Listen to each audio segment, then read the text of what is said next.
বাংলাদেশের ছাত্র আন্দোলনে হত্যা, নির্যাতনসহ সহিংসতায় ব্রিটিশ সরকারের পদক্ষেপ কি জানতে চেয়ে দেশটির পররাষ্ট্র ও কমনওয়েলথ মন্ত্রীর কাছে চিঠি দিয়েছেন সরকারদলীয় এমপি স্টিফেন মর্গ্যান।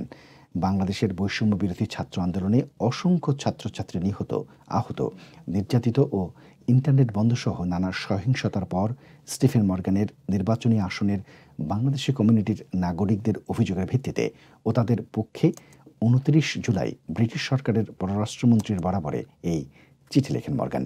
চিঠিতে বাংলাদেশের পরিস্থিতি উল্লেখ করতে গিয়ে মর্গ্যান বলেন, আমরা বিগত সপ্তাহে বাংলাদেশে অগ্রহণযোগ্য সহিংসতা দেখেছি। এ নিয়ে আমার সংসদীয় আসনের বাংলাদেশি কমিউনিটির নাগরিকেরা আমার সাথে যোগাযোগ করেছেন। আমরা যে মর্মান্তিক দৃশ্য প্রত্যক্ষ করেছি এর ধাক্কা তাদের ওপর লেগেছে, যাদের ক্ষোভ এবং দুঃখ আমার কাছে প্রকাশ করেছেন। আপনি অবগত থাকবেন যে বাংলাদেশের পুলিশ এবং বিশ্ববিদ্যালয়ের ছাত্রদের মধ্যে দেশব্যাপী সংঘর্ষের ফলে কমপক্ষে ১৫০ জন নিহত হয়েছে। নিরাপত্তা বাহিনীর বিরুদ্ধে অতিরিক্ত শক্তি প্রয়োগের অভিযোগ রয়েছে। শান্তিপূর্ণ বিক্ষোভকারীরা কখনোই যাতে সহিংসতার শিকার না হয় এবং গণতান্ত্রিক স্বাধীনতা ও আইনের শাসনকে অবশ্যই রক্ষা করতে হবে। শান্তিপূর্ণভাবে একত্রিত হওয়ার এবং মত প্রকাশ করার এবং বিভিন্ন রাজনৈতিক মতামত প্রকাশের অবশ্যই প্রতিবাদের অধিকার রক্ষা করা উচিত। বাংলাদেশ জুড়ে দাবি পুনরুদ্ধারের উপায় খুঁজতে ব্রিটিশ সরকার কী পদক্ষেপ নিচ্ছে তা আপনি আমার সাথে শেয়ার করতে পারলে আমি কৃতজ্ঞ থাকব।